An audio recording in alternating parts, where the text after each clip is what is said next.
Bonjour, nous recevons Jean-Luc Fichet, sénateur socialiste du Finistère.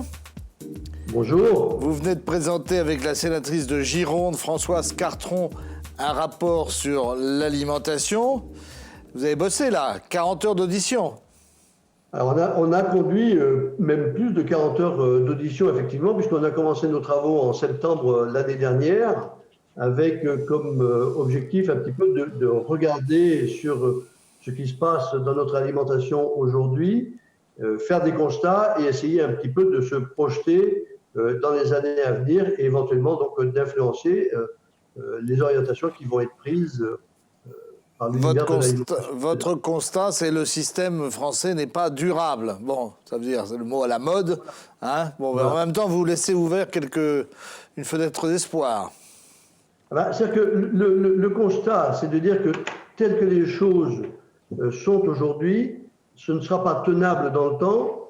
D'abord parce que, on va dire, en amont, on a un problème au niveau de notre agriculture, du foncier et des produits qui sont aujourd'hui sortis dans une alimentation, dans une agriculture plus classique, mais aussi en aval. On a une demande aujourd'hui très forte des consommateurs et je crois que ça a été amplifié dernièrement avec cette histoire de Covid-19 sur le fait qu'on découvrait, en tous les cas les circuits courts, les commerces de proximité et donc une demande sur de nouveaux produits, de même que là, on a redécouvert tout l'aspect culinaire de la maison, de l'alimentation à la maison, etc. Donc, vous dites par ses conséquences écologiques et sanitaires, le productivisme agricole s'autodétruit.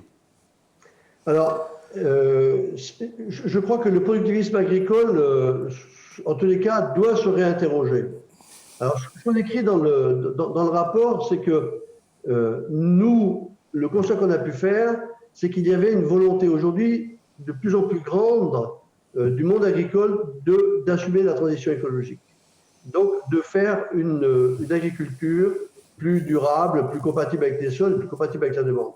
Mais ce que l'on constate aussi, c'est qu'il nous faudra aider l'agriculture à faire cette transition-là. Oui, parce que c'est quand même pas évident. Les consommateurs consomment moins de viande. On parle du bio, mais enfin, ça reste pour l'instant relativement marginal. Et c'est une transition qui ne peut pas se faire du jour au lendemain.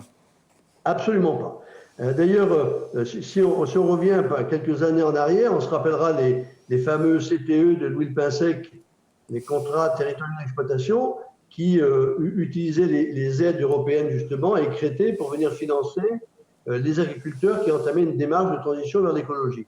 Bon, ces CTE-là ont disparu, il y a d'autres dispositifs qui ont en place, mais qui étaient beaucoup moins intéressants. Ce qu'on sait, c'est qu'un agriculteur qui veut s'orienter vers une production plus durable a 2 à 3 années de transition pendant lesquelles son revenu diminue. Quand on sait le revenu des agriculteurs par rapport au temps de travail... Qui est déjà bien bas. Qui est déjà bien bas. L'idée n'est pas de leur demander de faire cette transition sans que nous, on puisse les accompagner. Alors, il y a les tendances de consommateurs, vous les soulignez tout à l'heure, pour dire aussi qu'elles s'étaient peut-être renforcées pendant la crise sanitaire. Sobriété, végétalisation. Alors, sobriété, d'abord, il faut manger moins. Même sur le plan de la santé, ça ne peut être que mieux.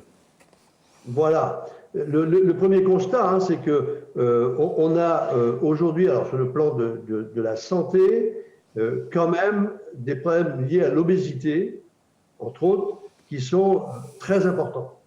Alors, dans le rapport, d'ailleurs, on voit bien qu'on a des présentations un petit peu du type de consommation qu'on a en France, avec le Nord qui consomme beaucoup plus de viande, le Sud qui est beaucoup plus sur les végétaux, et on voit bien que l'obésité, elle est plus importante dans le Nord que dans le Sud. Donc, on invite effectivement à réduire la consommation de viande, de telle manière qu'on puisse s'orienter maintenant vers plus de consommation de végétaux. Le fameux régime crétois, ça vient plutôt du Sud. Hein. Voilà, exactement. Il faut manger des légumes, des fruits. Ça fait aussi partie des choses qu'on dit depuis longtemps. Mais de la viande aussi. Seulement, c'est pour ça qu'on parle de sobriété. C'est-à-dire qu'il faut en réduire la consommation qui aujourd'hui est trop importante. Et le fait de réduire la consommation de viande n'aura aucun impact sur la qualité de vie ni sur la santé des consommateurs. Alors, vous faites une vingtaine de propositions. On ne va pas les citer toutes. Moi, j'en ai retenu une. Vous me direz quelles sont les plus importantes à vos yeux. Vous prenez une politique foncière pour aider à l'installation de jeunes producteurs locaux. Voilà. C'est-à-dire que, en fait, à chaque fois qu'on s'interroge sur la question agricole, sur la question de l'alimentation, sur l'orientation vers des productions plus durables, dans les transitions écologiques, on constate que le goulot d'étranglement, c'est le foncier agricole. C'est-à-dire que les surfaces agricoles disponibles n'augmentent pas, voire même elles diminuent. Et donc, si on veut faire cette réorientation-là, il faut regarder aussi comment aujourd'hui on attribue les terres qui sont rendues de nouveau disponibles. On sait qu'il y a des structures comme la réforme des structures, on sait qu'il y a la SAFER, il y a des organismes qui existent aujourd'hui, mais qui ne sont plus véritablement efficaces. Finalement, oui. Pardon ? Vous dites qu'elles ne sont plus efficaces. Efficaces parce que ça suppose des moyens financiers extrêmement importants et les SAFER aujourd'hui assument beaucoup plus de la transition. SAFER, Société d'aménagement foncier, c'est ça ? Voilà, c'est ça. C'est une association en fait, qui a été mise en place, ça remonte à une quarantaine d'années, de façon à réguler la mise à disposition des terres agricoles et de la mieux répartir entre les agriculteurs. Tout ça montre quand même que le Sénat sert à quelque chose, parce que c'est vrai qu'on dit qu'il y a de très bons rapports au Sénat et que c'est une institution parfois critiquée, mais où on travaille. Écoutez, merci de le dire, mais je crois qu'effectivement, en tous les cas, la qualité des rapports du Sénat n'est pas contestée, elle est même reconnue largement par rapport à d'autres rapports d'une autre assemblée, où il semblerait qu'ils soient moins consistants, mais sans doute parce que le temps que l'on prend, nous, à travailler nos rapports est très, très important, parce qu'au-delà des 40 heures d'audition, il y a aussi tout un travail d'écriture, de relecture. De préparation. Voilà. Pardonnez-moi de vous ramener à la politique politicienne, mais le PS semble en bonne voie de conserver les grandes villes bretonnes. On le verra au deuxième tour qui approche. On constate l'échec de la République en marche en termes d'enracinement. On voit d'ailleurs des alliances qui se profilent avec les Républicains, des alliances a priori contre nature, mais enfin, Francis Collomb a montré la voie, Gérard Collomb, pardon, a montré la voie à Lyon. Qu'est-ce que vous en pensez de tout ça ? Écoutez, moi je ne suis pas surpris parce que je pense depuis le début que de dire on prend ce qu'il y a de bien ici ou là et puis on construit avec ça, ça peut marcher sans doute en matière culinaire, mais pas en matière politique. Et la politique, elle a besoin d'idéologie, de référence, elle a besoin de partis politiques. Et une fois que les choses sont claires, on peut effectivement élaborer des projets et s'inscrire dans le temps.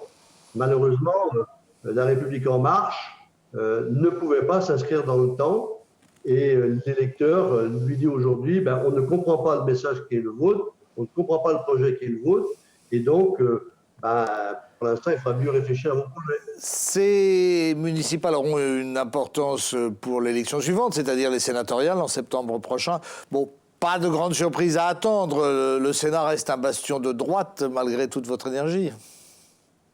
Alors, c'est vrai qu'on peut toujours espérer qu'il y ait des grands bouleversements, mais quand on observe le paysage qui se dessine à travers les municipales, malheureusement, je dois admettre qu'on n'a pas beaucoup de chance de prendre la majorité au Sénat. Pour autant, le Parti socialiste peut résister, voire même augmenter son nombre. N'oublions pas que le Parti socialiste, aujourd'hui, le deuxième groupe du Sénat. Donc, on pèse de manière importante dans la vie du Sénat et dans ses orientations.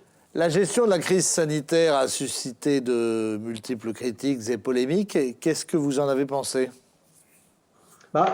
Très honnêtement, je pense que l'exercice était extrêmement difficile.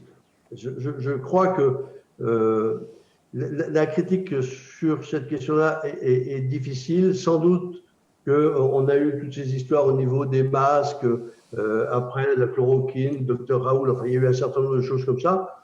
Sur le fond, on doit quand même constater aujourd'hui que l'épidémie est en récession, qu'on réouvre les commerces, les bars, etc., et que les choses vont mieux.